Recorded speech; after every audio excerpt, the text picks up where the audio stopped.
Go. Get ready, please.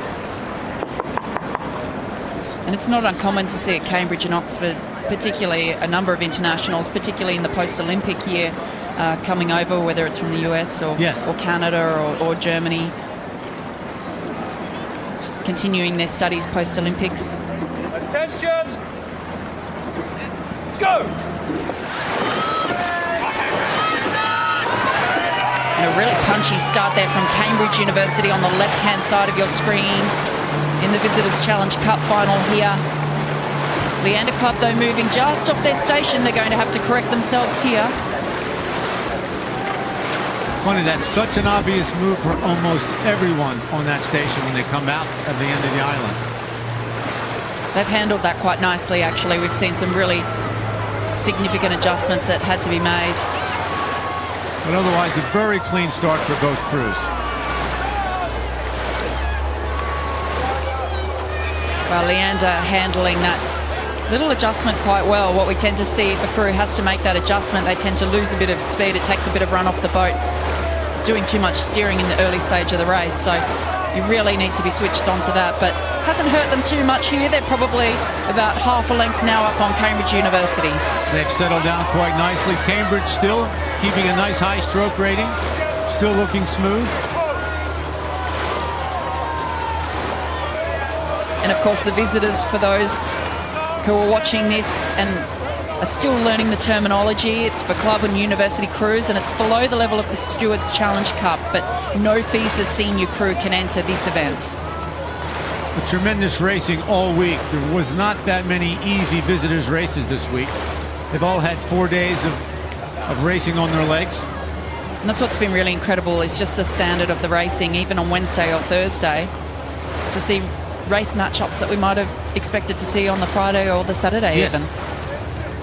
So incredibly difficult just to make it through to Sunday in this regatta particularly, but it's Leander Club now who are moving out to a handy lead.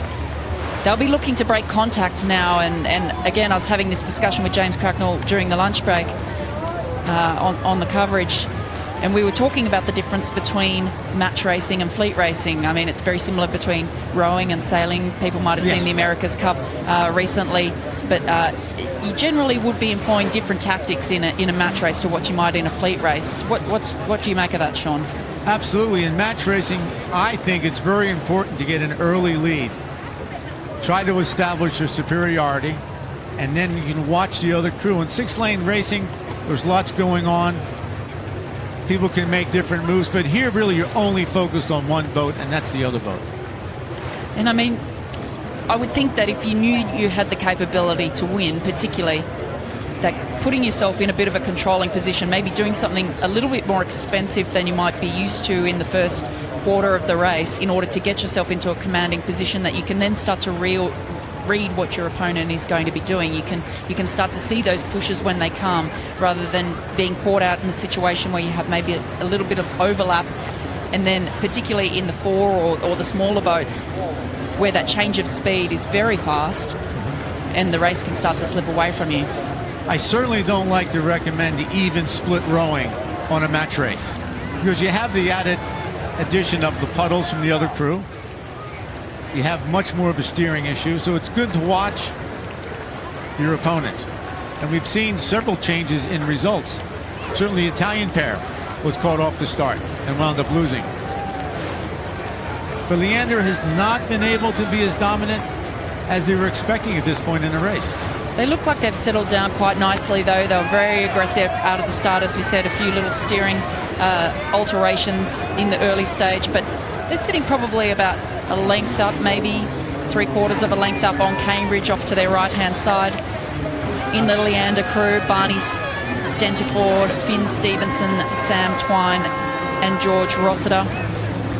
Now here's when Matt Beachy, the Leander coach, will want them to start to slide away by Remenham to establish enough of a lead that they will be able to delay their sprint for added safety. We've seen a Visitors Cup race that ended 2 strokes before the finish line last year with California. That's right, and Leander Club here, the last time they won this event was a decade ago, back in 2007. They have won it 3 times as a composite crew, but the last time the full crew won it was 2007, so a decade on, and think these men from Leander are thinking it's about time that they took this trophy back. But this is a little bit longer than 2,000 meters. All the Oxford and Cambridge men in the Cambridge University boat will be able to row a longer distance. And I'm sure Steve Troutmore, their coach, who was in the Great Britain 8 in 2000, will have a good training program and a good optional race plan for the second half. That's right, and Freddie Davidson in the bow seat of this Cambridge University crew. And he was in the Cambridge Blue Boat, as you said, so he's certainly knows what it's like to row races much longer than this. But a bit of a steering adjustment there from Cambridge. They were just starting to drift towards the booms and made a huge correction.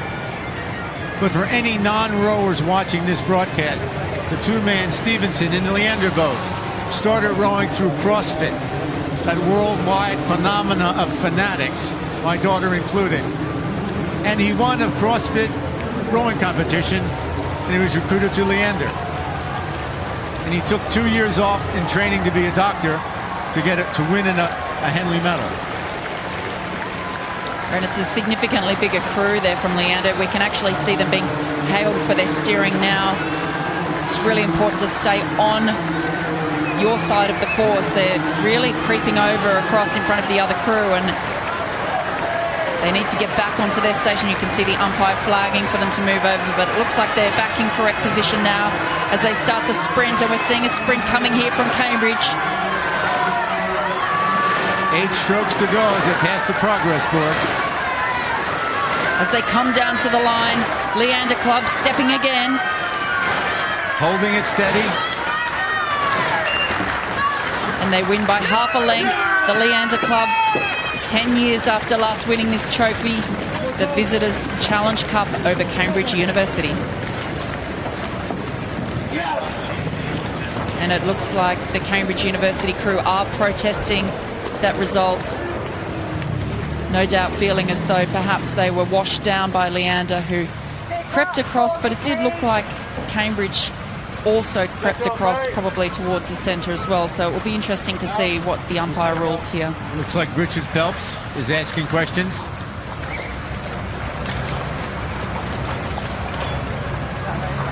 Richard Phelps, being a Cambridge man, will be questioned no matter which way he decides. A great part of this regatta is the drama. And you know what, Sarah? This is unusual. We have not seen, I haven't seen a single hand raise at the end of a race this week, which is incredible for a tiny 2-lane course over 5 days of racing.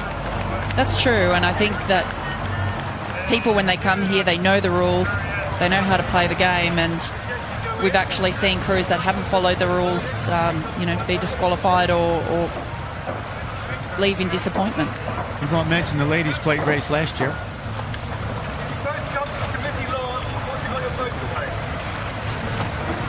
And we could hear Richard Phelps. So it appears no decision has been made. He's asked the crew to come up to the committee lawn once they've put their boat away. So there has been no flag raise signifying a completed race. Sarah, it's been fabulous working with you. Enjoy the rest of the day while I go enjoy a PIMS. Thank you very much, Sean. Great working with you.